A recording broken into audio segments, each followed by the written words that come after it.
Welcome to Virtual Concert Hall's live programs. Thank you for joining us. My name is Jennifer Savage, and I will be your host for today's show. Today, we will be exploring the topic of stop, look, and listen, as it relates to our lives and experiences anywhere from the lens of musician, artist, manager, performer, and all the way down to eye level of the crude and unfiltered human being. Stop, look, and listen. Have you ever done it? What is the origin of the phrase? There is no one-size-fits-all answer, and this could leave you with more questions than simple answers, but it's more real that way, and that's what we're here for.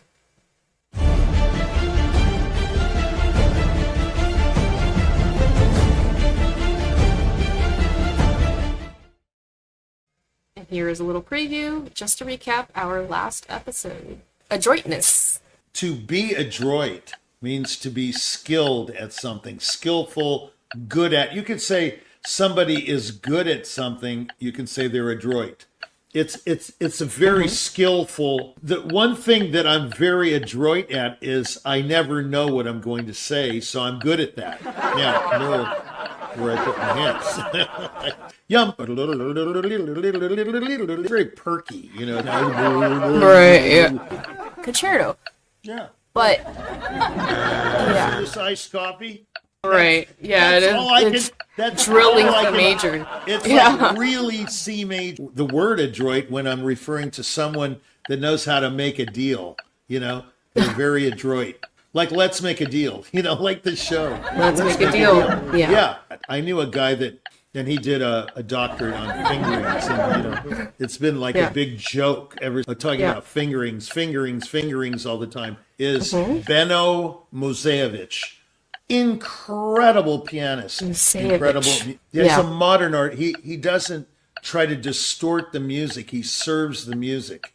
Playing the piano or being a lawyer or being a doctor, that's not just skill. There's a gift there. There's something that discerns one doctor from another. If you practice all your life, you can be really great. That's not true. You have to be gifted at whatever it is you're doing. There are billions of dollars available from the government that nobody knows about that you can get your hands on. And to be adroit means to know about those things.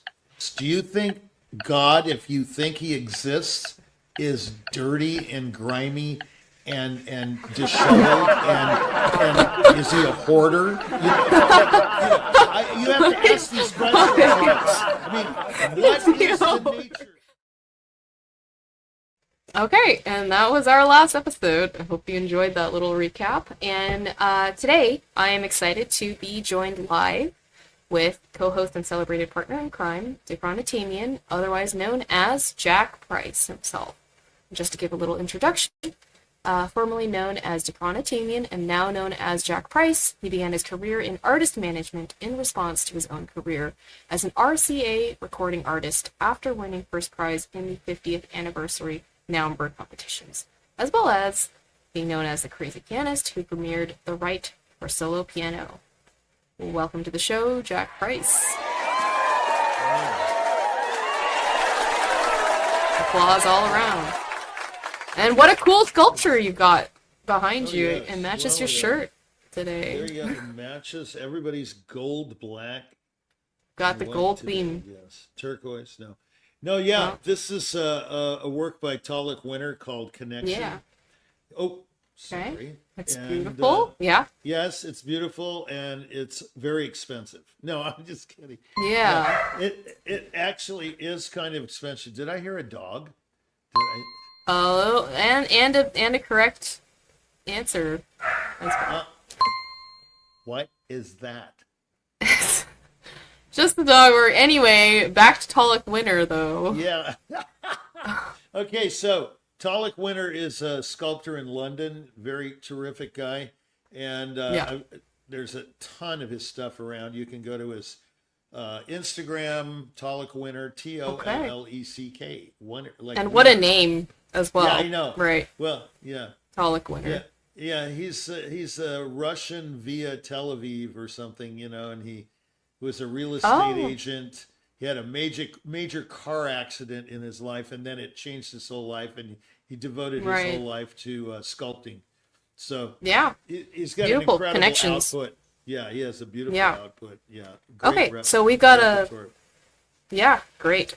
We got a little clip of his stuff to check out right here.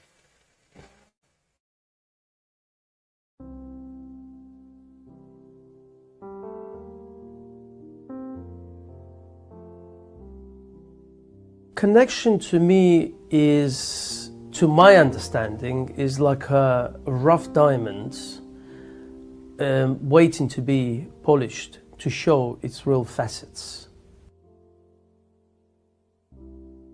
People look at connection in many ways than just communicating between each other, also connecting to animals, to nature, to the universe, to the stars. We connect in many ways than one as people. And to me, that's the uniqueness of the word connection.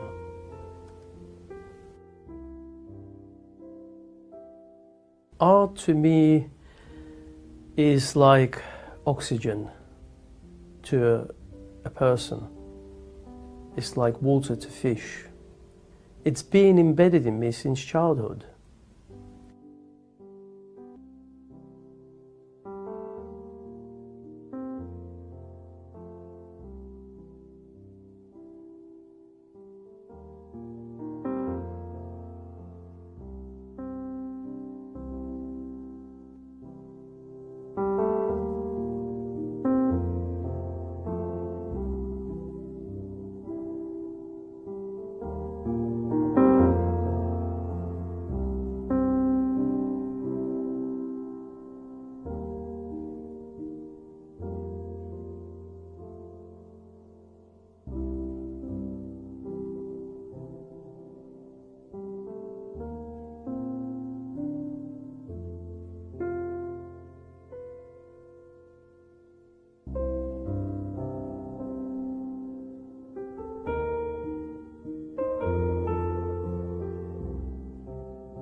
Ripples of life is life itself. We're born, we live, and we pass it on to the next generation. To me, that's the ultimate ripples of life.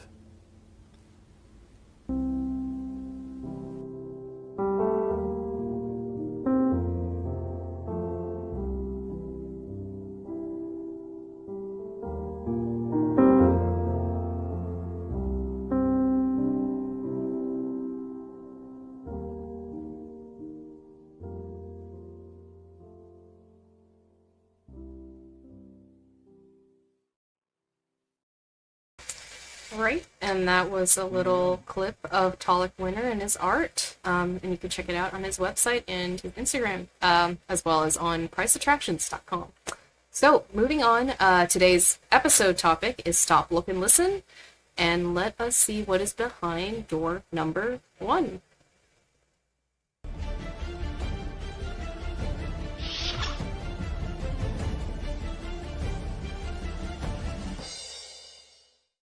Okay, door number 1.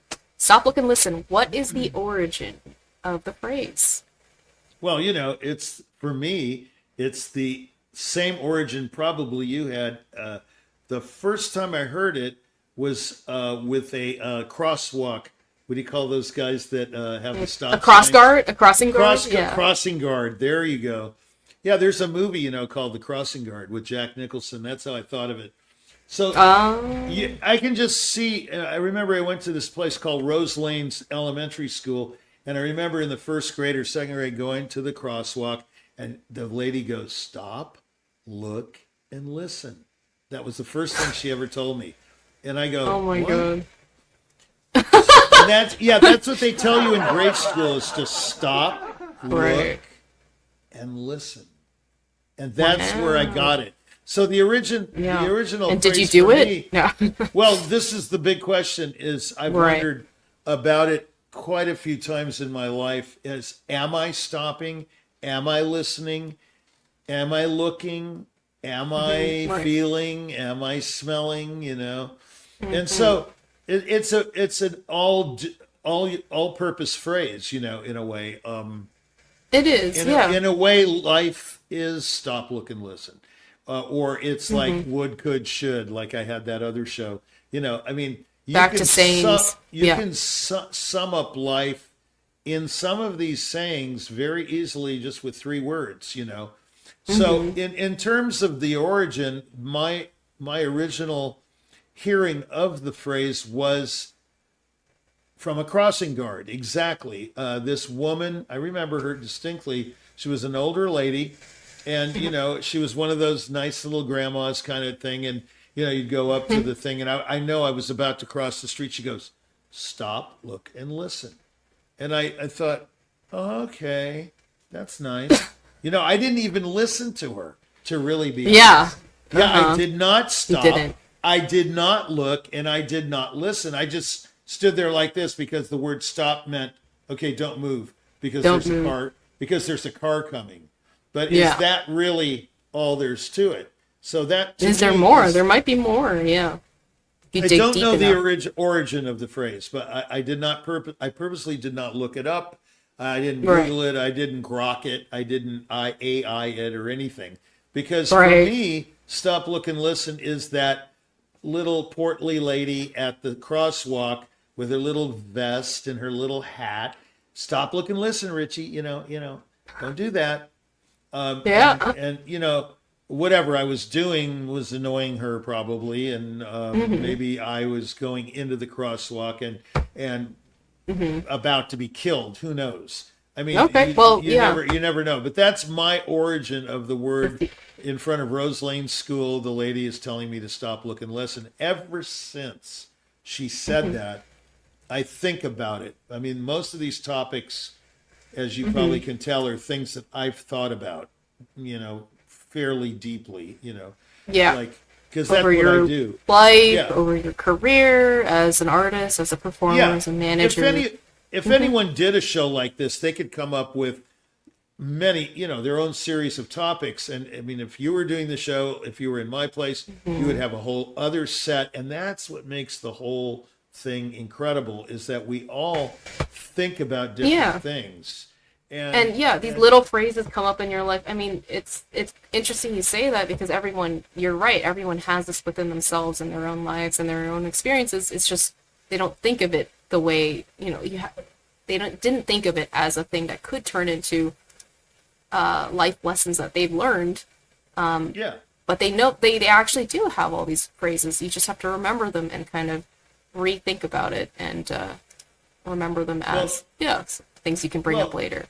Yeah, this stop, look, and listen thing, I used it, I believe, on my other little show called Trade Secrets with Jack Price. Trade secrets. Because the idea is not so much trade secrets like applying it to music or to management of artists, but it's a trade secret, meaning a life secret that you should stop, look, and listen. So now let's delve into it a little bit and then go to door number 2. So stop. Okay, what does stop mean? It means, to me, that we're moving too quickly through life and we're in a hurry and we're trying to get from A to B the shortest distance possible. We're in a hurry. We're not really stopping. And, the other phrase, smell the roses, Right. We're too caught up in just surviving almost and the daily necessities or whatever tasks that it's just. Yeah. And as I get older, I'm stopping and looking and listening far more than I did when I was younger, because, as you say, we're too busy. I mean, you can do a lot of things in retirement that you can't do in normal life. You can play golf. Right. I just had a friend who passed away. He was 98, and he was he used to have a Baldwin dealership. Baldwin pianos, and he used to tell me all kinds of stuff. It was just amazing, his life, how he built his whole empire, of music stores and stuff. And I must say, this guy I won't mention his name, but he did listen to people. He learned by shutting his mouth, almost never opening it at times, and just listening all the time. He learned.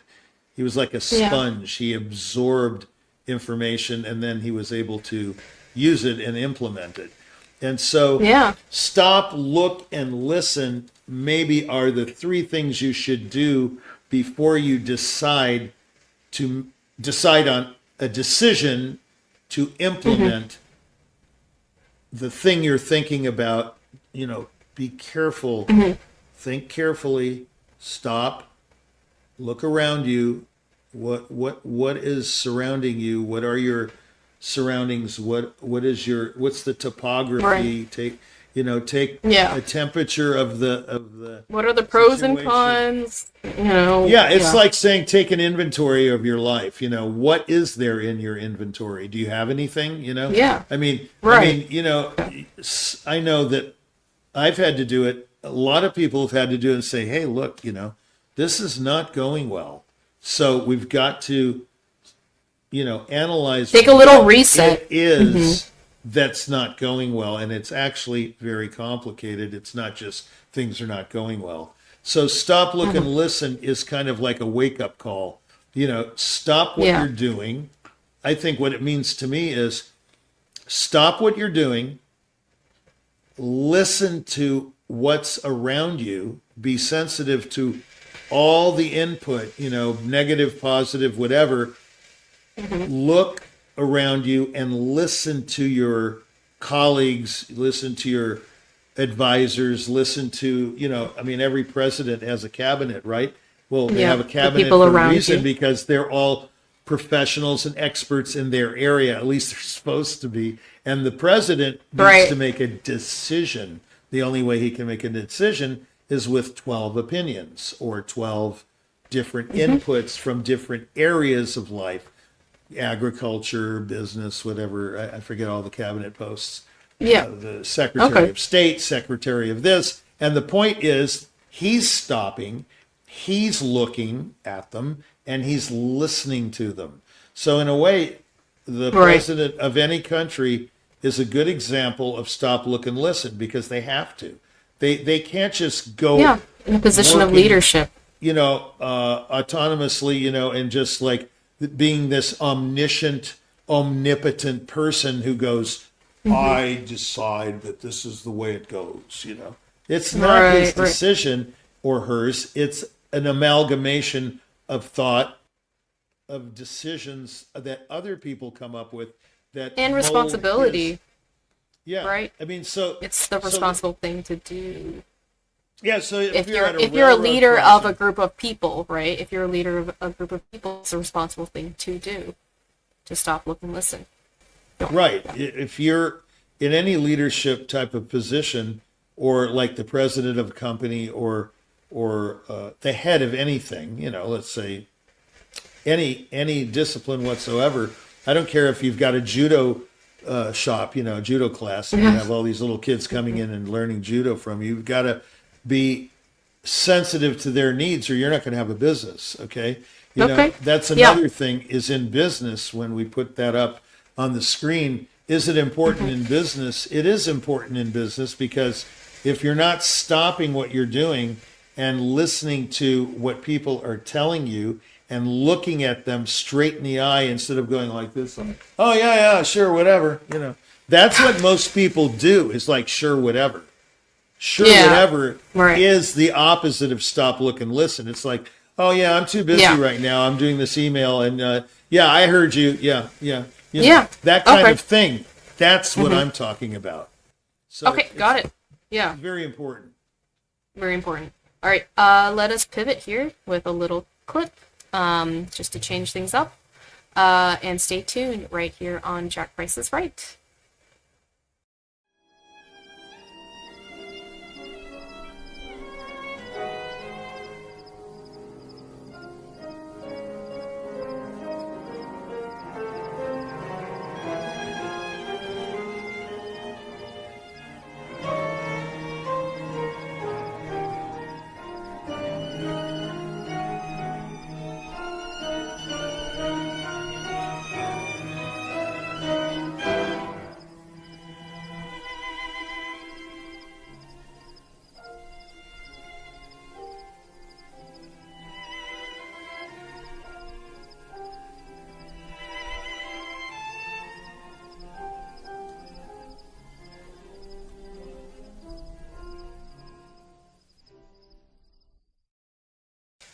And that was a clip right here on the Jack Price is Right archive of the Brahms quartet. Richie, just real quick, I feel like I heard some crickets. Quintets. Oh, yeah. Yeah, did you hear that? That was an outdoor performance in an outdoor pavilion. Yeah. Arco Santi, you might have heard of it. It's Arco Santi, kind of a future city that Paolo Soleri put together in Arizona. Yeah. It's in the high desert right near Prescott. And they used to get quite a crowd at the Colli Soleri Music Center. That's named after his wife. And yeah, there were crickets and it was starting to get dark, It's like just like the mood of that bum bum bum. Yeah. It's a good mood setter, actually. F minor quintet, yeah. It's a great piece. Yeah. Wow. Okay. Anyway. Okay, so let's move on to door number 2 of today's topic, stop, look, and listen.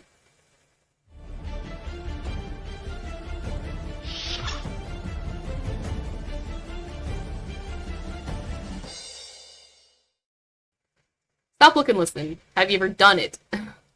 Yeah, to me, this is very interesting because I'm not sure I've ever actually done all 3 things at the same time because we're so busy, like we discussed earlier in the show, doing our thing and getting through life. It's like this conductor said to me, I said, hey, how do you pick your soloists and what goes through your mind when you're doing a concerto? He goes, oh, I just want to get through it. That's what he actually told me. He just wants to get through it. You know why? Because he wants to get to the symphony on the second half. Oh, so the soloist, even though they're the centerpiece of the program, he just wants to get through it. Okay, well, that's a very good example of stop, look, and listen. If more conductors did stop and looked and listened to their soloists, we would say better things about them, I think. Oh, okay. Yeah.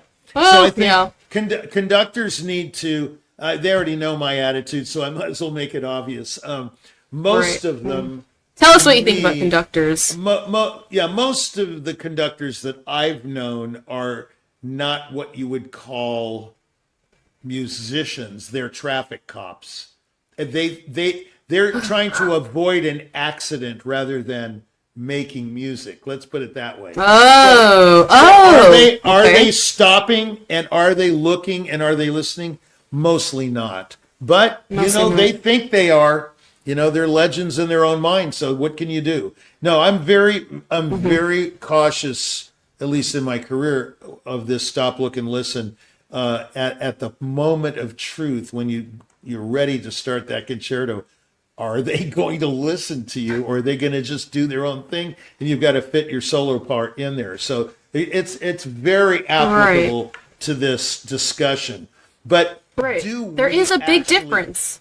Yeah, there's a big difference between trying to avoid disaster and actually making music. That's right. Yeah, and stop, look, and listen. I picked it absolutely appropriately. It fits into the very fabric of our lives because have you ever done it means have you done all 3 of those things at the same time?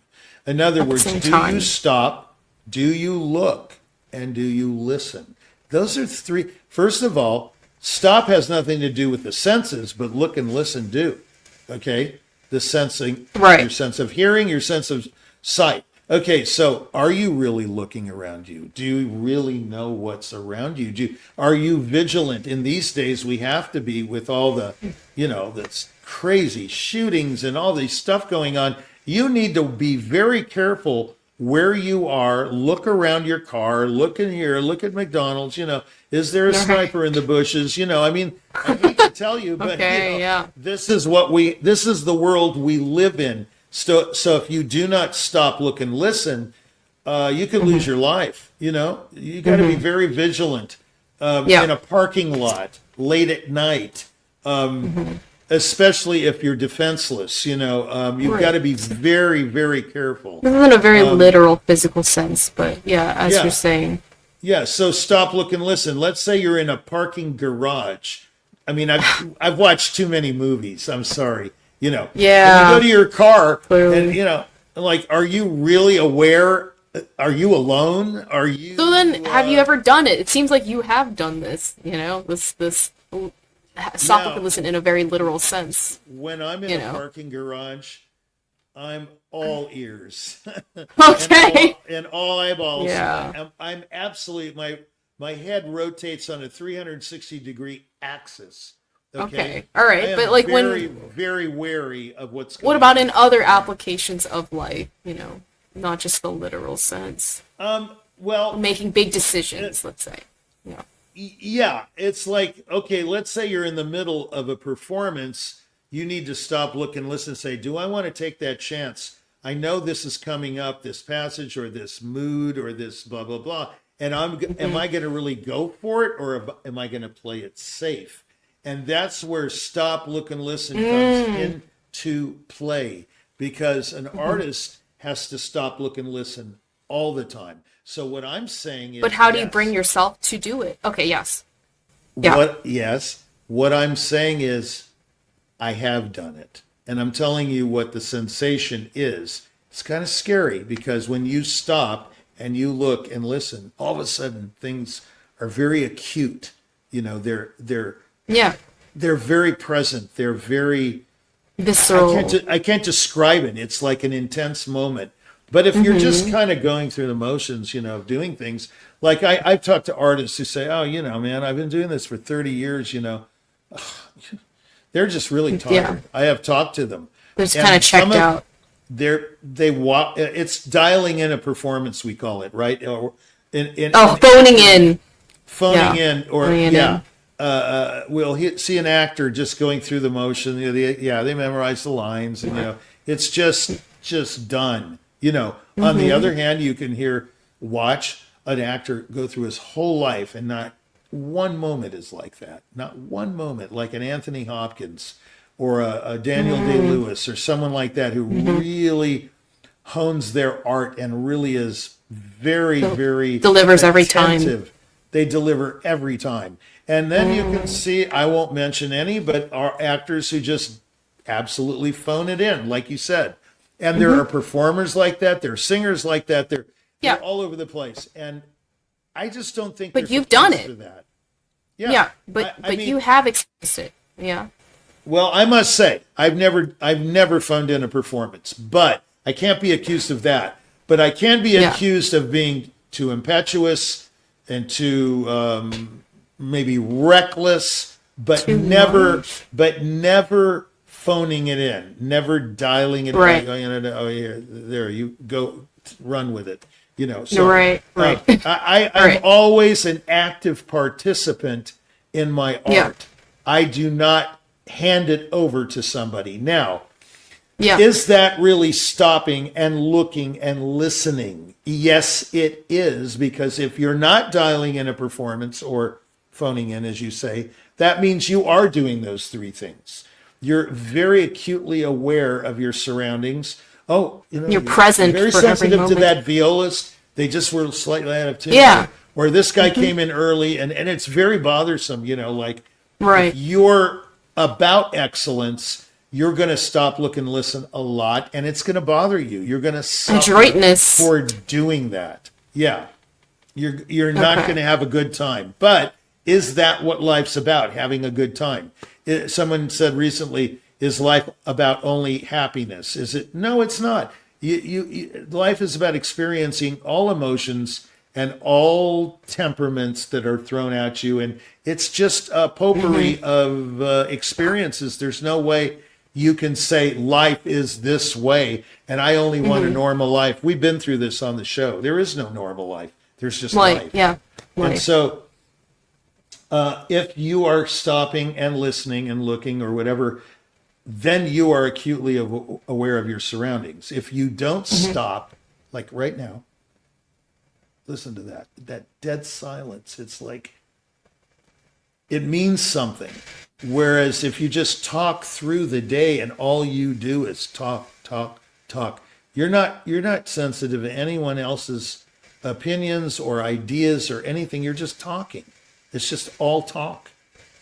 So that phrase, stop, look, and listen, when the woman said it to me at the crossing guard, the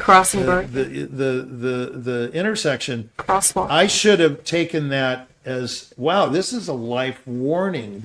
I'm a little kid. I need to learn from this lady. When did you realize that? I didn't. Yeah. I didn't do that. I just go, oh yeah, whatever. Of course not as a kid, but when did you realize that? Like, middle age or like recent years? When did you think back to that phrase and realize there's more to it? June 6th, 1978. Okay. That was the real wake up call. June 6th. Why? Why? 6th, what happened? I'll tell you. Okay, if we have time, how are we doing on time? A little bit. I'll tell you a little story. I was about to do my first PBS show that night. It was my first of 4 one-hour shows. And it was in Austin, Texas. And I was in a great mood. I did a little practice. And then all of a sudden I get a call from my publicist, who I'm paying $500 a month for, in 1978. That's a lot of money. Okay. I mean, that was eating into my earnings big time. She goes, Richie, you only have 3 dates next year. What is Bill doing? And I go, what?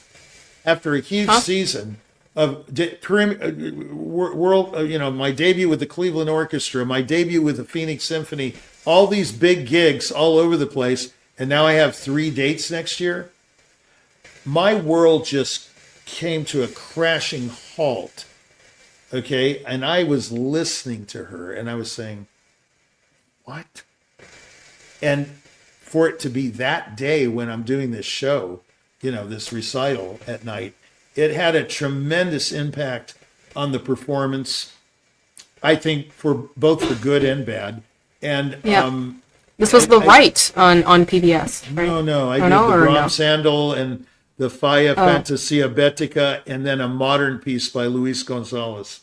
It was 2 20th century works, one real off-the-wall piece with plucking in the piano and everything. I had to stand up and reach into the piano. All this prepared stuff. And then the Brahms Sandal, that started the program. So, that's not too fun to start with, but, now I feel better about it. But at that age, that's not. But it affected the performance. It impacted the performance because my whole life just completely stopped and looked and listened. I just going, what's going on here? I mean, I just had a great season. Well, it turns out that the manager, I won't mention his name, was an alcoholic, and he was going through a very deep depression. This is a very famous guy, by the way, and he will remain nameless. And everybody in the business knows him. He's now deceased, and his brother and his father died. They were also big time managers of the New York Philharmonic and the Boston Symphony, and apparently these deaths had taken their toll on him, and he became morose, and he just simply didn't sell me for that past season. And so all I could think about was my own self, So I was thinking, okay, stop, look, and listen. You're going to be broke in a year. Okay, there. That's the real reality of it. You're not going to have any money to eat, and you're going to have to do something besides play concerts. Well, and now you're thinking back to the crossing guard of saying, stop. Exactly. I got over it by stopping and analyzing my situation, looking around and seeing, okay, what can I do about this? There's no income, and then listening to others who said, okay, look, man, you can do this, you can teach, you can do that, and so, 2 years later, I made my Carnegie Hall debut. So, you never know when you're going to pull out of it. You never know when you're going to stop. You never know when you're going to quit. You just don't know. But the idea of stop, look, and listen can have a very profound effect on your life if you actually do it. And sometimes it takes a tragedy, unfortunately, to make you stop, look, and listen. We don't do it naturally. We do it only when we have to. That's the problem. So when there's some horrific thing that happens, then you take an inventory of yourself and you go, is this my fault? Is it his fault? Is it her fault? Is it whose fault is it? And you're always trying to pin the blame on somebody. You're the last one you want to pin the blame on, but maybe it had something to do with you. Maybe it did. In this particular case, it was pretty clear what the problem was. So I had to make decisions. I won't tell you what those decisions were. You stay with the management, leave the management, get a new manager, whatever. The point is I had to stop, look, and listen, and really listen to some good, I would say sobering advice, and people hard advice, looking at what they're doing and stopping what I'm doing. Just stop, cold turkey. So after the show, that's difficult. I quit practicing that whole summer. It was June 6th, 1978. That's why that date sticks in my head. It got to me. So I remember that's the day I woke up. That's the day I grew up. That's the day that I realized this whole thing could slip away, and I was lucky enough or blessed enough that it didn't completely slip away. But I lost part of my life that day because I was so devastated by the news. What do you do when somebody like that, she just calls like, Richie, you don't have any dates next year. What am I going to publicize? And I said, well, I don't know. Why don't you think of something? Click. I wasn't in the mood to listen to this crabby 88-year-old telling me that, my manager stank and wasn't doing his work.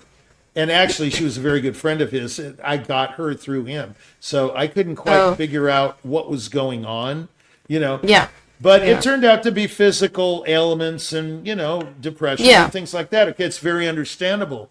But not so much, because you don't shrink from your responsibilities just because you're going through hardships.